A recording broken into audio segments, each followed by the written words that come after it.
Hitler mati, Jerman menyerah, poros berakhir, jadi perang selesai? Salah. Dan kali ini tidak ada kesempatan untuk perang dingin karena perang sudah benar-benar terjadi. Inilah siapa yang sebenarnya akan menang jika Uni Soviet dan Amerika Serikat langsung berperang setelah Perang Dunia II. Perang tak ditentukan oleh siapa yang bergerak duluan, tapi siapa yang mampu bertahan. Setelah kejutan reda, suara gemuruh dari kejauhan membangunkan Letnan 1 dan Coyle. Suara mesin berat terdengar dari sisi sungai Rusia, bukan tembakan. Dia setengah keluar dari Sherman-nya saat fajar hampir mengangkat kabut di sungai. Di seberang air, siluet bersudut muncul dari gelap. Perang seharusnya usai, tapi yang bergerak di sana tampak tak tahu. Ada tank dan infanteri digerakkan seseorang. Coyle tahu tentang tank, dia memburu Panzer selama 2 tahun. Dia tahu seperti apa suara Tiger saat bersiap untuk membunuhmu. Dan ini bukan Jerman. Ketika dia melihat mesin-mesin mendekat, dia sadar T-34 tank Soviet diikuti truk dan half-track. Dia berteriak memberi peringatan yang membangunkan krunya dari tidur di dalam perut Titan logam itu. Kru lain pun menangkap nada alarm di suaranya dan bergegas menempati tank mereka masing-masing. Coyle memimpin 1 peleton dengan 5 Sherman, 3 model standar, dan 1 varian jumbo yang telah ditingkatkan seperti miliknya. 2 jumbo memimpin kelompok dengan lapisan baja 1,5 inci di depan dan samping. Tank-tank ini siaga di penyeberangan strategis Sungai Single di sektor mereka. Jika ingin memindahkan tank dan truk besar dari Jerman Timur ke barat, hanya 6 jembatan yang bisa digunakan. Coyle tahu ini dan makin merasa terdesak. Dia menghitung ada 6 tank, secara total 2 peleton, mengawal truk dan half-track yang dia perkirakan akan diisi dengan infanteri. Soviet melewati jalan sempit, belok kanan, lalu menyusuri sungai menuju jembatan. Sekarang dia di samping mereka, lapisan baja tipis, mereka rentan terhadap meriam 75 mm miliknya. Jika dia memerintahkannya, tank-tanknya bisa melenyapkan Soviet dalam detik. Coyle membidik, nalurinya ingin menembak, tapi ia tak mau jadi pemicu perang dunia seterbra, jadi ia menunggu. Ia cepat menghubungi markas, namun tak mendapat jawaban jelas. Hanya 1 pertanyaan, apakah kalian sudah ditembaki? Negatif, belum. Tank Soviet mendekati jembatan, lalu berbelok ke kiri. Itu tembakan bersih terakhirnya, baja samping tipis, sudut sempurna, tinggal menunggu 1 perintah, lalu tank berjalan dan kesempatannya hilang. Mereka mendekati pos polisi militer AS. Coyle melihat polisi militer keluar ke jembatan, bingung dan melambaikan tangan menghentikan tank. T-34 melambat. Coyle merasa lega. Lalu, tank terdepan memutar meriamnya, bukan ke arah jembatan, tapi ke arah orang-orang Amerika dan mulai menembak. Perang baru saja dimulai. Senapan mesin 7,62 mm memberondong polisi militer Amerika hingga tumbang. Tank itu lalu menderukan mesinnya yang bertenaga dan maju. Soviet tahu Amerika punya tank yang bersiaga, tapi sering dipindah dan disamarkan. Komandan Soviet menghargai disiplin Amerika. Dia ingin belajar dari sekutunya, tapi kini hanya akan belajar di medan perang. Penembak Coyle langsung menembak tanpa menunggu perintah. Dia menembakkan peluru ledak tinggi 75 mm ke tengah sasaran. Peluru berat menghantam tank dan membuatnya membelok, namun baja miring menahan sebagian besar energi kinetik dan ledakan. Tank belum hancur, isi ulang. Coyle sadar perintah itu tak perlu, tapi membantunya tenang saat bertempur. 4 Sherman lain langsung menembak beruntun. T-34 terdepan melaju kencang, menuruni jembatan dengan kecepatan penuh. Tank itu harus segera lolos sebelum dihantam habis-habisan, dan kini ia menghalangi jembatan untuk rekan-rekannya. Tembakan Sherman sangat akurat dan cepat. Kru veteran bisa menembak hingga 20 peluru per menit sebelum lelah. Optik Sherman yang unggul membuat tembakannya sangat tepat. Kemiringan lapisan baja T-34 membuat perlindungannya setara. 90 mm pelat baja seperti Sherman, namun lebih unggul karena mampu menahan tembakan berulang. Tidak ada yang bisa menghentikan gempuran 75 mm dan tank terdepan terbakar hebat di saat terakhir. Entah karena keberuntungan atau keberanian pengemudi. Tank membelok tajam ke kiri, menabrak pagar beton lalu masuk ke air sehingga jembatan terbuka untuk pasukan di belakangnya. Tank terdepan hancur, awaknya mungkin tewas atau terkubur di dalamnya. Tapi mereka berhasil melakukan satu tugas penting sebelum tewas, yaitu mengarahkan bidikan ke Sherman di atas bukit mereka. Melalui panggilan radio singkat, kru artileri di garis belakang sejauh belasan mil mulai menembak. Peluru ledak tinggi menghantam lereng bukit dengan akurasi mengerikan. Soviet tidak hanya menemukan mereka, tapi juga telah merencanakannya. Dan untuk saat ini, kejutan saja sudah cukup. Di sela-sela meneriakan perintah penargetan, Coyle juga melakukan panggilan radio. Artileri Amerika merespons 2 menit kemudian. Perintah dikeluarkan, misi penembakan disetujui. Itu tidak akan berarti semuanya sudah terlambat. Jika berdiri sendiri, pertempuran itu mungkin dianggap sebagai kebingungan, kesalahpahaman, seorang komandan pembangkang yang kehilangan kendali, tapi bukan itu yang terjadi. Saat Coyle berjuang di satu jembatan, penyeberangan lain ditembaki, lapangan udara dibombardir, dan radio-radio di Jerman yang diduduki dipenuhi laporan serupa. Ini tidak terjadi di satu tempat, tapi di mana-mana, dan para pengambil keputusan bukan di tepi sungai, tapi di bawah tanah. Bunker kecil itu sempit, langit-langit rendah, dan sunyi, hanya terdengar dengungan ventilasi. 7 pria duduk mengelilingi meja, peta terbentang di bawah cahaya terang. Yosef Stalin duduk di ujung meja, menatap Eropa. Perang ini ada karena ia yakin bom Amerika akan mengakhiri perang selanjutnya. Di kanan berdiri Marsekal Uni Soviet Georgi Zhukov. Tangannya di meja dan tubuhnya condong ke depan. Dia menang dengan bergerak lebih cepat dari yang dianggap mungkin dan berniat mengulanginya. Di sampingnya duduk Alexander Vasilevsky, tenang, teliti, sebuah buku catatan terbuka namun belum disentuh.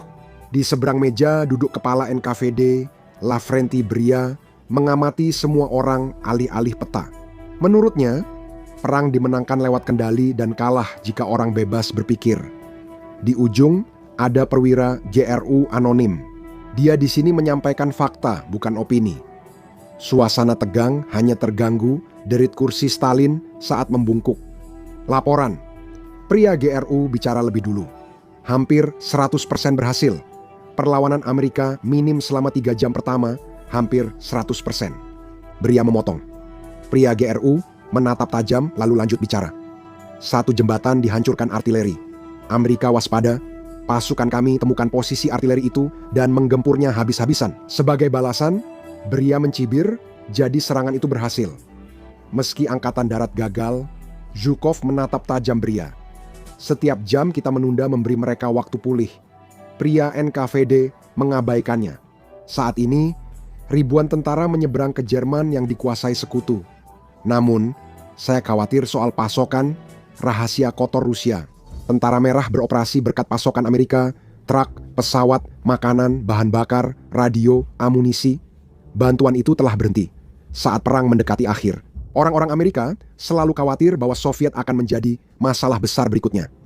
Pandangan ke depan itu terbukti benar, meskipun mungkin karena alasan yang sebenarnya disebabkan oleh Amerika sendiri. Kami punya 6,5 juta orang, kata Zhukov. Mereka butuh makanan, bahan bakar, kendaraan, dan kereta, tambah Vasilevsky, yang semuanya tidak lebih cepat dari tank. Para pria itu mulai berdebat di antara mereka sendiri.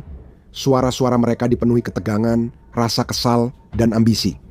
Stalin memperhatikan sejenak lalu berdeham. Kamerad, yang saya khawatirkan adalah bom Amerika. Para pria terdiam mendengar kata-kata pemimpin mereka. Bom atom Amerika, senjata paling ditakuti perang, dan alasan mengapa perang ini tiba-tiba berlanjut. Pengeboman atom Amerika ke Jepang mengakhiri babak Pasifik, tapi membuat babak Eropa tetap terbuka. Saat foto-foto serangan Hiroshima tiba di Moskow, Stalin dan para penasihat utamanya, banyak di antaranya adalah orang yang sama di ruangan ini, mengadakan pertemuan tertutup selama hampir 18 jam. Makanan dibawa masuk oleh para jenderal senior dan politisi yang mengusir pelayan catering demi menjaga ketatnya kerahasiaan pertemuan itu. Akhirnya, bom atom Amerika dinilai terlalu berisiko. Stalin pun tidak terkejut dengan pengembangannya. Klaus Fuchs, staf fisika senior proyek Manhattan, adalah mata-mata utama mereka. Mata-mata lain berpangkat lebih rendah juga memperoleh beberapa detail upaya Asad Hasan. Tidak ada satupun mata-mata Soviet yang mampu memberikan laporan akurat tentang total persediaan bom atom yang dimiliki Amerika Serikat, atau seberapa cepat mereka bisa membuatnya. Hal ini membuat interpretasi hanya didasarkan pada rasa takut bagi komando tinggi Soviet. Karena mereka belum memiliki bom atom sendiri, mereka pada dasarnya berada di bawah belas kasihan Amerika Serikat. Seluruh dunia pun demikian.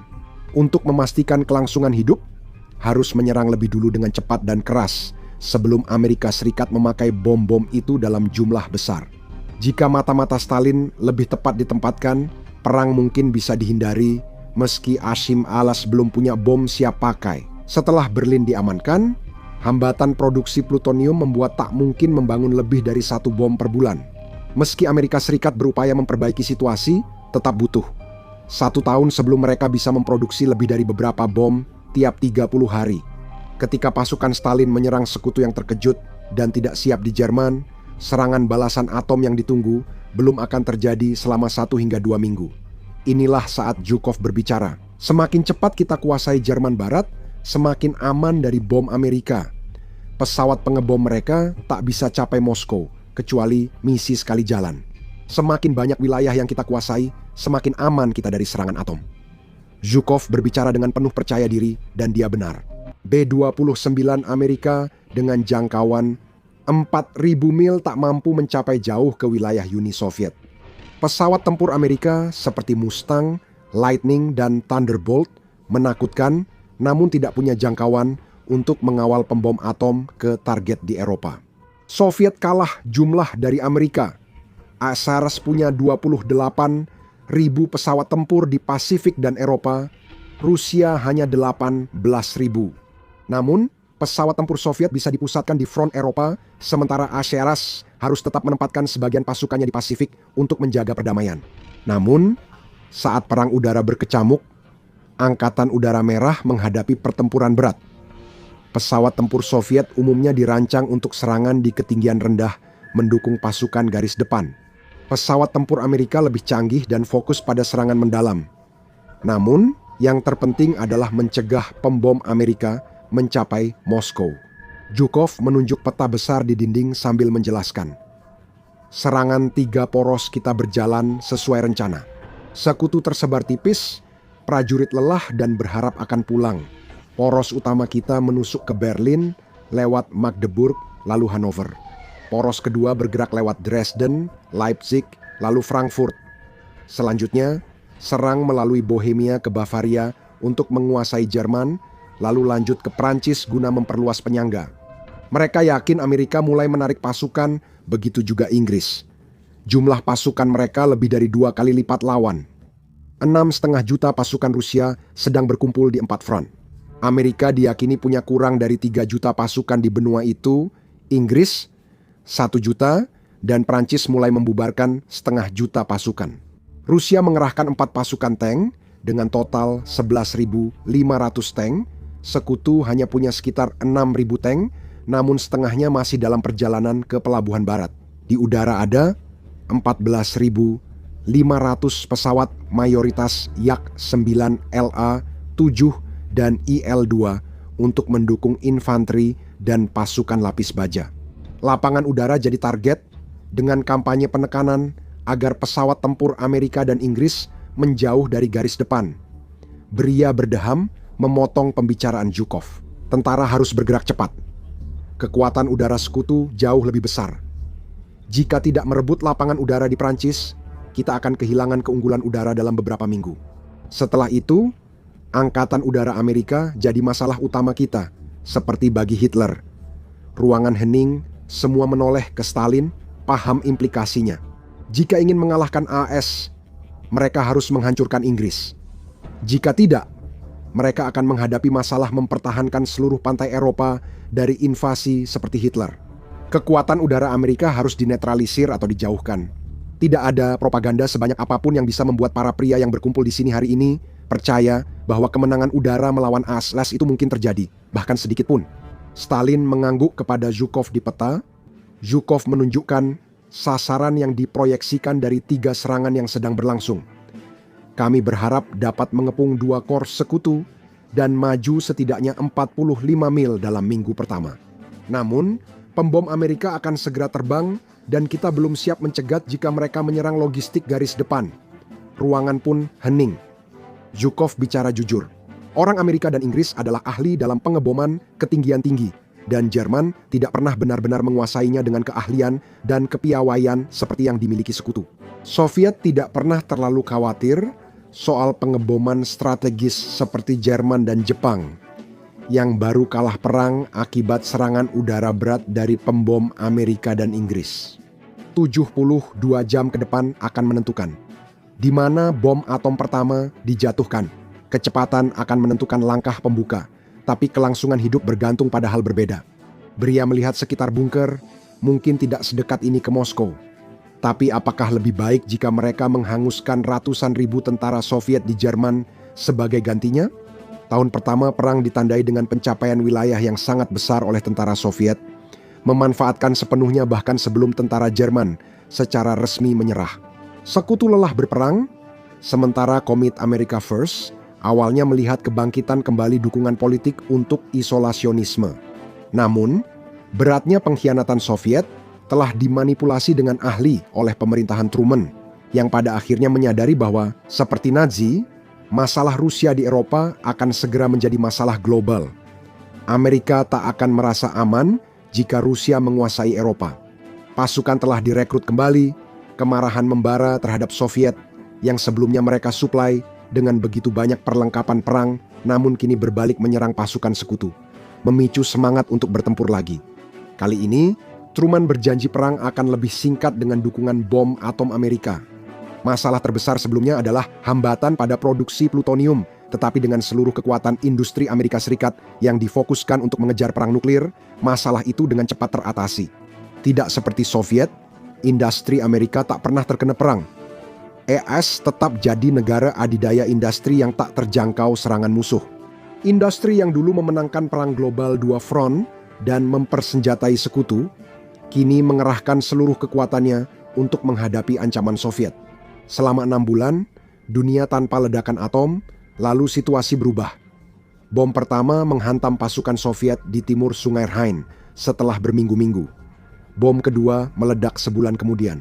Soviet memulai perang sesuai kebutuhan mereka, namun kini Amerika berhenti bereaksi dan mulai memproduksi.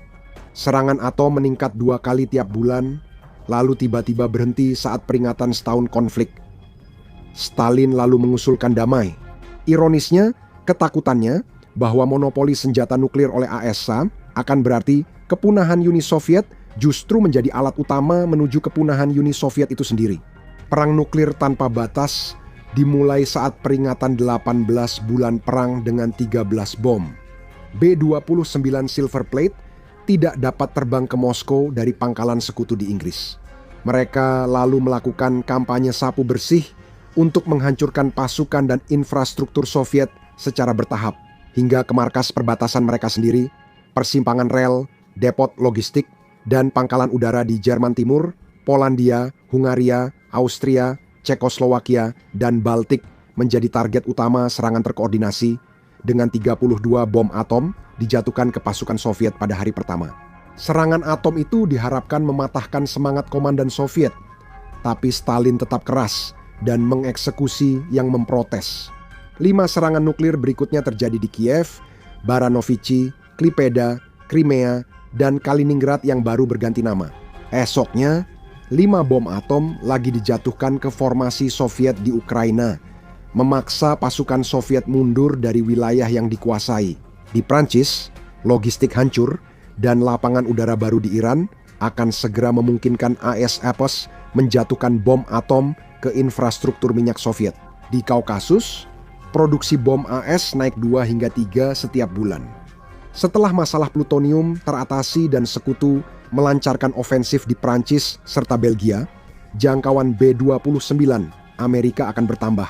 Hingga lingkaran dalam Uni Soviet terkena serangan nuklir, harapan Stalin hanya pada kemarahan publik atas banyaknya korban sipil akibat bom atom Amerika yang diharapkan mendorong AS mengakhiri perang. Program senjata atomnya sudah lama gagal.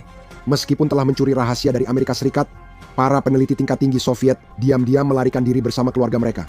karena takut akan tanah tandus akibat bom atom. Mesin 2B-29 menderu hidup di lapangan terbang militer Finlandia, sementara kru Amerika buru-buru cek sebelum terbang. Setiap pesawat pengebom membawa bom atom generasi baru 4 kali lebih besar dari bom Nagasaki. B-29 itu terangkat ke langit, bertemu dengan pengawal pesawat tempur Mustang yang sudah menunggu di bawah. Para penerbang Finlandia mendoakan keberuntungan untuk orang-orang Amerika itu. Mereka menanggung agresi Soviet nyaris tanpa bantuan di awal Perang Dunia Kedua. Kini mereka ingin jadi belati, menusuk ke jantung Moskow. Itu mengakhiri segalanya dan mengembalikan wilayah yang dicuri. Dari lapangan udara Finlandia ke Moskow hanya ratusan mil. B-29 akan menjatuhkan bom di utara dan selatan kota, menciptakan badai api besar yang disapu angin nuklir ke pusat kota. Ratusan ribu orang diperkirakan akan tewas hari ini. Tentara Merah bisa merebut wilayah, tapi tak mampu bertahan menghadapi musuh yang menjadikan pabrik, pembom, dan waktu sebagai senjata. Soviet mungkin menang di awal, tapi setelah Amerika berhenti bereaksi dan mulai memproduksi, fokus perang bergeser ke kekuatan udara, logistik, dan bom. Uni Soviet bisa memulai perang, tapi tak mampu mempertahankannya. Amerika Serikat yang mengakhirinya, bukan dengan satu pertempuran yang menentukan, melainkan secara sistematis menghilangkan kemampuan Uni Soviet untuk terus berperang. Apa yang terjadi saat bom-bom itu dijatuhkan? Tonton, bagaimana jika Amerika Serikat dan Rusia berperang nuklir? Untuk melihat bagaimana skenario itu terjadi, atau klik video ini sebagai gantinya.